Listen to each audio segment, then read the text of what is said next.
Do you ever watch a short film and something just feels off? Like the character's feeling fake and you're just not buying it? So in this video I will dig deeper into more the gangster type of short films, how beginners fail at it and what they can do better. Most beginners want their characters to look cool, but they fail. Why? Because first one is age mismatch. When you see short films, in particular gangster short films, where the mafia boss or the gangster is a young fella, a teenager, let me tell you, it doesn't work. If your mafia boss is below 40 and doesn't have that wear of life, like life didn't wear him out in some way, it doesn't work. We don't buy it. It doesn't feel authentic and feels unrealistic in the end. This is a big casting issue.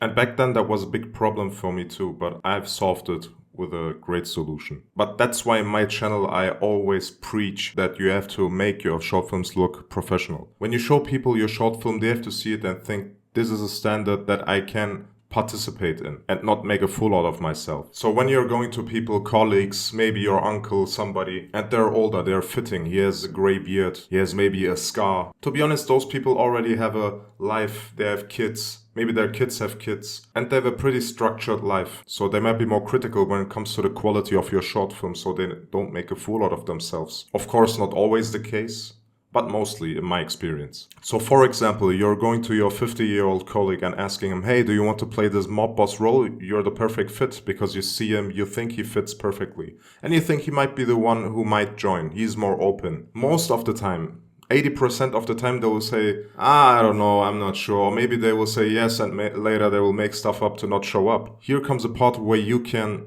convince them. That's how I got friends, families and colleagues a lot participating in my projects. I had that standard developed where when people see my video, they say, okay, this looks good.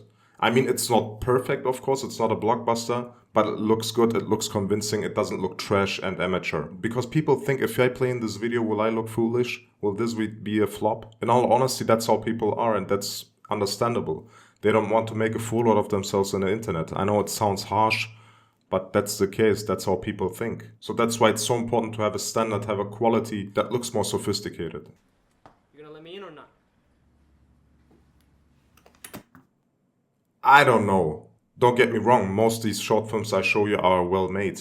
But it's just that little factor that it doesn't get me to buy it. And my next point would be life experience. For example, this short film Hermanos that has 25 million views on YouTube. You can see that these people actually look like gangbangers, and they probably are. And it's so realistic, it's so authentic. Even if in this short film the acting is not perfect, it works. It looks authentic, you can buy it. This is a short film where the casting went right. Or this one. When you know my son suffers from ADHD. Steve, I wasn't talking ADHD about... is an illness. This is so believable and authentic. I mean, you can see these are people who are older, who look more experienced. And they follow one rule also, it's cliché. They follow cliché, always do cliché. Clichés work for a reason. That's why big Hollywood movies always use clichés. They just work, people are familiar with it. You don't have to reinvent the wheel.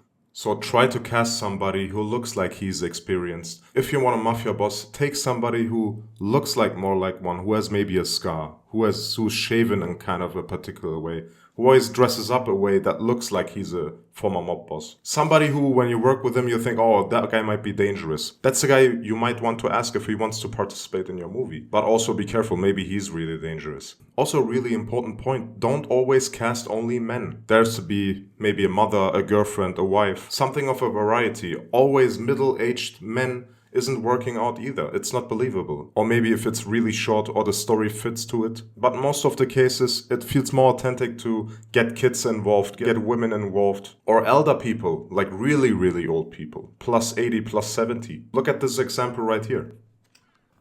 I'm going to park anyway, it's not far.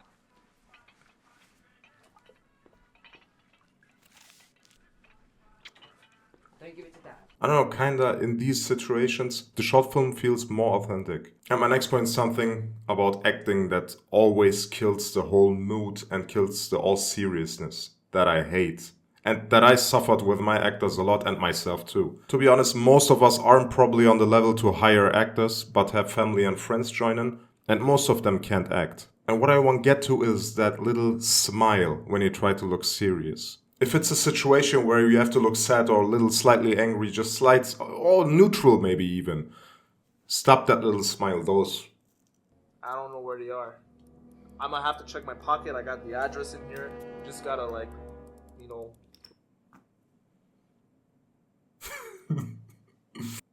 I can't believe you shot my mom.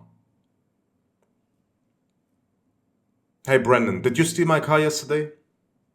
It kills the whole mood. It kills all the seriousness. Stop it. Tell your actors to train this. Go take by take and try to get this into their heads. It's really important. Never ever do that little smile. Most of the time the problem is people are too shy in front of the camera. Me too. That's why I always choose to stay behind the camera. But if you're in front of the camera, people are too aware of the camera. That's the main problem. The awareness of the camera watching them, people watching them, that's what gets to them. That's how they stall, that's how they choke, and that's how they develop that little smile. So that's it for the video. I always do reviews also. If you want, you can send me a short film, music video, or documentary, whatever you want that is a video and is not too long. I can react to it and I can give you my review. I do some short films review as well. And leave a comment if you have any suggestions, any critiques. I'm open for everything, and thanks for watching.